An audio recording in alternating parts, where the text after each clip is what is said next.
منبر نور پر جلوہ فرما گلے گلزار قادریت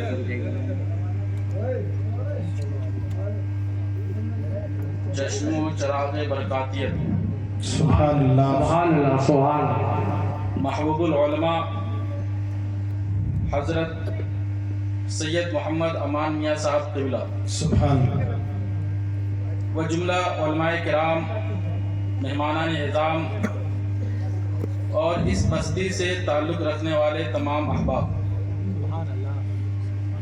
السلام علیکم ورحمۃ اللہ وبرکاتہ۔ وعلیکم السلام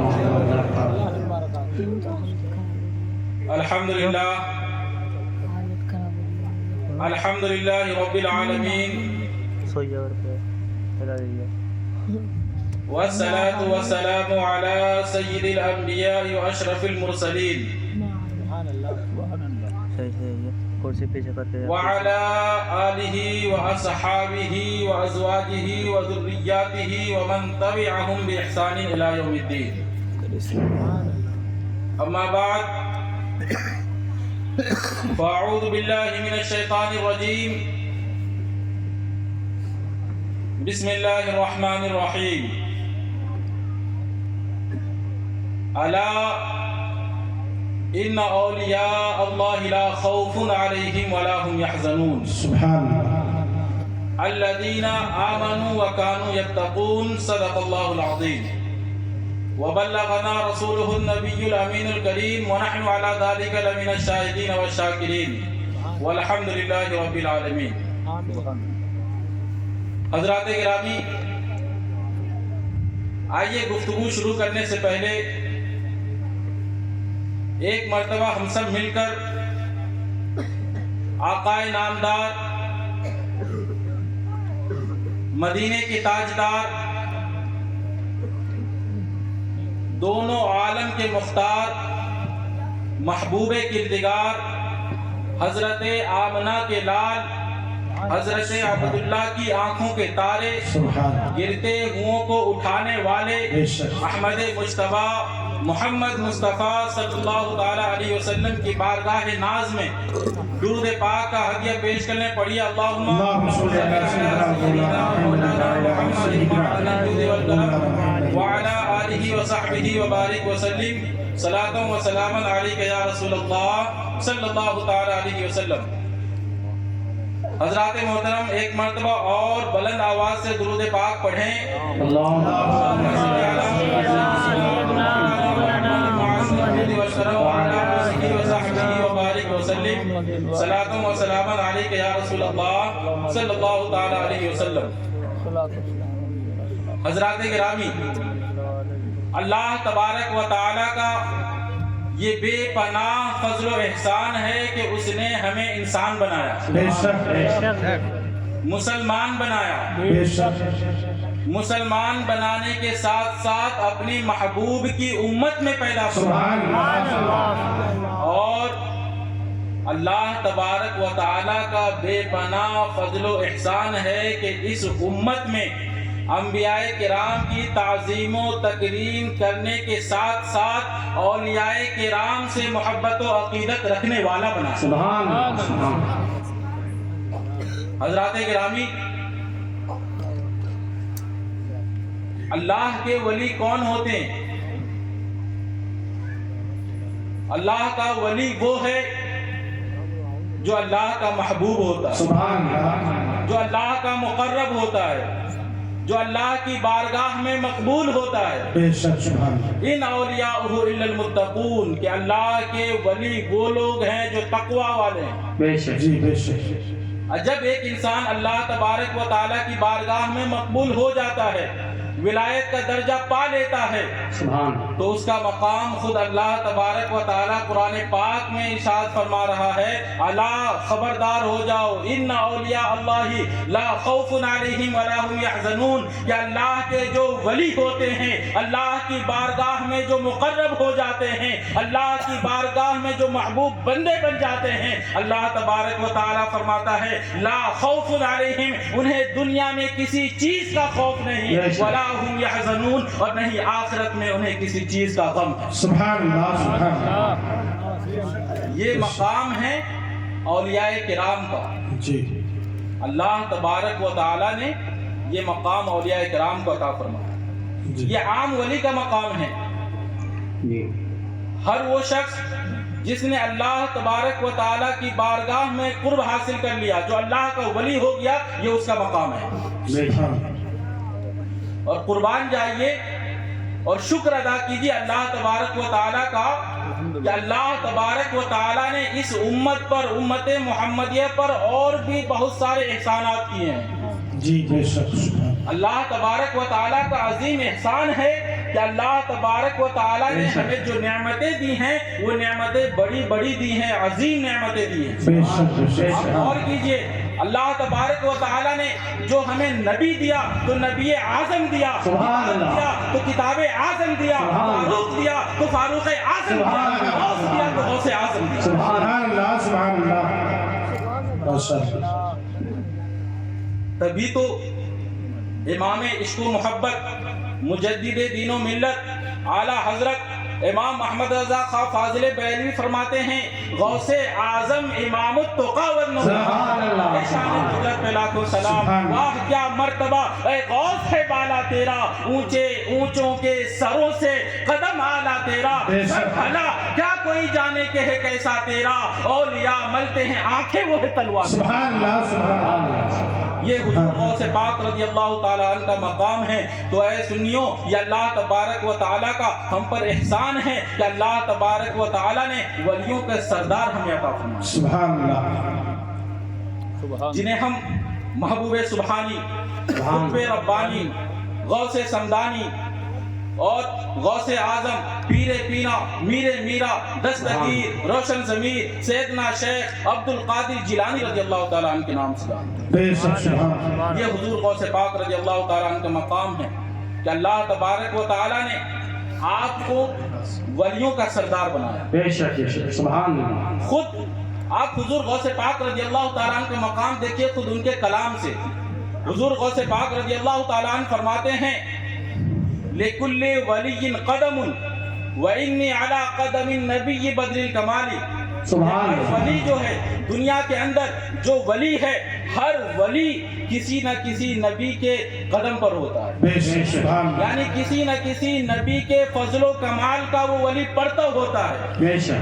یعنی دنیا کے اولیاء کرام کی خصوصیات، ان کے فضل و کمال پر اگر آپ غور کریں گے تو آپ کو سمجھ میں آئے گا کہ کسی ولی کے اندر اگر حیات موسیٰ کا جلال ہے، کسی ولی کے اندر حیات یحییٰ کی گریہ وزاری ہے، کسی ولی کے اندر حیات صبر، حیات ایوب کا صبر ہے، کسی ولی کے اندر حیات یوسف کا حسن ہے، کسی ولی کے اندر حیات عیسیٰ کے کمالات ہیں. یعنی دنیا کا ہر ولی کسی نہ کسی نبی کے فضل و کمال کا برتر ہوتا ہے.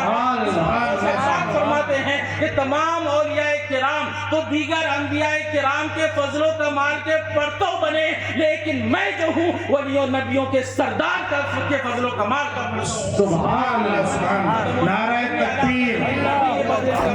یہ تمام اولیاء کرام، انبیاء کرام کے فضل و کمال کے پڑھتے ہوئے میں نبیوں کے سردار کے فضل و کمال کا پڑھتا ہوں. اسی وجہ سے حضور جب نبی پاک صلی اللہ تعالی علیہ وسلم تمام نبیوں کے سردار تھے، آپ کو اللہ تبارک و تعالی نے وہ مقام عطا کیا تھا جو دنیا میں کسی نبی کو نہیں ملا. اسی طریقے سے حضور غوث پاک رضی اللہ تعالی عنہ کو اللہ تعالی نے وہ مقام عطا کیا جو دنیا میں کسی ولی کو نہیں ملا. اس لیے تو اعلیٰ حضرت امام محمد رضا خان فاضل بریلوی فرماتے ہیں جس کی منبر ہوئی گردن اولیاء کی کرامت پہ لاکھوں سلام. سبحان اللہ. تو یہ حضور غوث پاک رضی اللہ تعالیٰ عنہ کا مقام ہے. آپ اسی قول کی تشریح دیکھیں کہ حضور غوث پاک رضی اللہ تعالیٰ عنہ فرما رہے ہیں کہ میں نبیوں کے سردار، دونوں عالم کے مختار محمد مصطفیٰ صلی اللہ تعالیٰ علیہ وسلم کے فضل و کمال کا پڑھتا ہوں. میں ان کے فضل و کمال کا عکس ہوں. اس پر غور کرنے کی ضرورت ہے.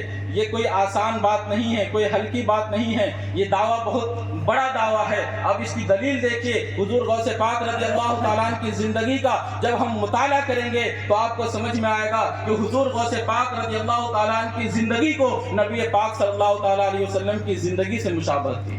جی. میں آپ کو بتلاتا ہوں کہ جب ہم سب کے آقا نبی اکرم نور مجسم صلی اللہ تعالی علیہ وسلم اس دنیا میں تشریف لائے تو اس وقت دنیا کا حال کیا تھا؟ دنیا میں جہالت پھیلی ہوئی تھی، دنیا میں ظلم پھیلا ہوا تھا، دنیا میں لوگوں کے حقوق دبائے جا رہے تھے۔ ایسے دور میں اللہ کے رسول صلی اللہ تعالی علیہ وسلم نبی بن کر کے اس دنیا میں تشریف لائے۔ آپ حضور غوث پاک رضی اللہ تعالی عنہ کی پیدائش کو دیکھیں، جب آپ اس دنیا میں آ رہے تھے اس وقت مسلمانوں کی حالت خراب ہو رہی تھی، آپس میں کشمکش بڑھتی جا رہی تھی۔ ایک طرف عباسی حکومت زوال پذیر تھی، دوسری طرف سلجوقی سلطنت آگے بڑھ رہی تھی، مسلمان آپس میں راہ اعتدال سے ہٹ چکے تھے، آپس میں ایک دوسرے کے دست و گریباں تھے۔ ایسے موقع پر حضور غوث پاک رضی اللہ تعالیٰ عنہ کی پیدائش ہوتی ہے۔ تو جو حالت نبی پاک صلی اللہ تعالیٰ علیہ وسلم کی ولادت کے وقت دنیا کی تھی، تقریباً ایسی ہی حالت حضور غوث پاک رضی اللہ تعالیٰ عنہ کی ولادت کے وقت مسلمانوں کی تھی۔ آپ اسی طرح غور کیجئے، جب نبی پاک صلی اللہ تعالیٰ علیہ وسلم اس دنیا میں تشریف لائے تو آپ کے تشریف لانے سے پہلے، آپ سے پہلے جتنے انبیاء کرام اس دنیا میں تشریف لائے انہوں نے اپنی امتوں سے نبی پاک صلی اللہ تعالیٰ علیہ وسلم کی آمد کی خوشخبری سنائی۔ ہر نبی نے اپنی امت کو یہ خوشخبری سنائی کہ ایک نبی آنے والا ہے، ایک نبی آنے والا ہے۔ نبی پاک صلی اللہ تعالیٰ علیہ وسلم کے دور میں عیسائیوں کے جو راہب ہوتے تھے اور اسی طریقے سے یہودیوں کے جو ربی ہوا کرتے تھے، جو ان کے مذہبی پیشوا تھے، ان لوگوں نے نبی پاک صلی اللہ تعالیٰ علیہ وسلم کی آمد کی بشارت دی، اور بہت سے کاہن نے اور بہت سے بادشاہوں نے ان حضور نبی پاک صلی اللہ تعالیٰ علیہ وسلم کی آمد کی بشارت دی۔ اسی طریقے سے حضور غوث پاک رضی اللہ تعالیٰ عنہ کی ولادت سے پہلے اس دور کے جو اولیاء کرام تھے، بلکہ آپ کی ولادت سے پہلے جو اولیاء کرام تھے، ان لوگوں نے حضور غوث پاک رضی اللہ تعالیٰ عنہ کی ولادت کی خوشخبری دی تھی۔ حضور غوث پاک رضی اللہ تعالیٰ عنہ کو نبی پاک صلی اللہ تعالیٰ علیہ وسلم سے، پھر آپ آگے دیکھیے کہ جب نبی پاک صلی اللہ تعالیٰ علیہ وسلم اس دنیا میں تشریف لائے تو آپ کی تشریف آوری کے وقت اللہ تبارک و تعالیٰ نے اپنی طرف سے بے پناہ رحمتوں کا نزول فرمایا، بے پناہ برکتوں کا نزول فرمایا۔ بہت سے ایسے واقعات رونما ہوئے جس سے نبی پاک صلی اللہ تعالیٰ علیہ وسلم کی شان کو بڑھایا گیا۔ اسی طریقے سے جب حضور غوث پاک رضی اللہ تعالیٰ عنہ اس دنیا میں تشریف لائے تو آپ کے تشریف لانے کے ساتھ ساتھ آپ بہت سی ایسے واقعات اس دنیا میں رونما ہوئے جو اس بات کی دلیل تھی کہ ایک ایسا بچہ اس دنیا میں آ رہا ہے جو ولیوں کی سرداری کرنے والا ہے۔ تو یہ حضور غوث پاک کی مشابہت ہے نبی پاک صلی اللہ تعالیٰ علیہ وسلم سے، کہ جس طریقے سے نبی پاک صلی اللہ تعالیٰ علیہ وسلم کو اللہ تبارک و تعالیٰ نے یتیم بنا کر کے اس دنیا میں بھیجا، حضور غوث پاک رضی اللہ تعالیٰ عنہ بھی یتیم تھے۔ جس طریقے سے اللہ تبارک و تعالیٰ نے نبی پاک صلی اللہ تعالیٰ علیہ وسلم کو بے شمار معجزات عطا فرمائے کہ آپ کے معجزات کو کوئی شمار نہیں کر سکتا ہے، اسی طریقے سے اللہ تبارک و تعالیٰ نے حضرت غوث پاک کو اتنے کرامات عطا فرمائے ہیں کہ آپ کی کرامتوں کو شمار نہیں کیا جا سکتا۔ جس سے سمجھ میں آتا ہے کہ حضور غوث پاک رضی اللہ تعالیٰ عنہ نبی پاک صلی اللہ تعالیٰ علیہ وسلم کے فضل و کمال کے پرتو تھے، کہ جتنے معجزات اللہ تبارک و تعالیٰ نے نبی پاک صلی اللہ تعالیٰ علیہ وسلم کو عطا فرمائے، ہر قسم کے معجزات عطا فرمائے، ہم ان کو شمار نہیں کر سکتے۔ اسی طریقے سے نبیوں کے سردار حضور غوث پاک رضی اللہ تعالیٰ عنہ کے مقام کو ہم شمار نہیں کر سکتے، ان کے کرامات کو ہم شمار نہیں کر سکتے۔ یہ مناسبت ہے حضور غوث پاک رضی اللہ تعالیٰ عنہ کو نبی پاک صلی اللہ تعالیٰ علیہ وسلم کی زندگی سے، یہ وہ مناسبت ہے جو ہم ان کی زندگی میں دیکھ سکتے ہیں۔ اس کے علاوہ بہت سے ایسی مناسبتیں ہیں جن کا ہم اندازہ نہیں لگا سکتے۔ اس بنیاد پر حضور غوث پاک رضی اللہ تعالیٰ عنہ نے فرمایا کہ لِكُلِّ وَلِيٍّ قَدَمٌ، کہ ہر ولی کسی نہ کسی نبی کے قدم پر ہوتا ہے، اور میں بدر جو 14ویں کا چاند ہے اس کے نقش قدم پر ہوں، یعنی نبیوں کے سردار ہوں۔ یہ حضور غوث پاک ہے، یہ اس بات کی دلیل ہے کہ حضور غوث پاک رضی اللہ تعالیٰ عنہ کو اللہ تبارک و تعالیٰ نے کتنا اونچا بلند و بالا مقام عطا فرمایا تھا۔ اب آپ دیکھیے نبیوں کے سردار کے تعلق سے اللہ تبارک و تعالیٰ قرآن پاک میں ارشاد فرماتا ہے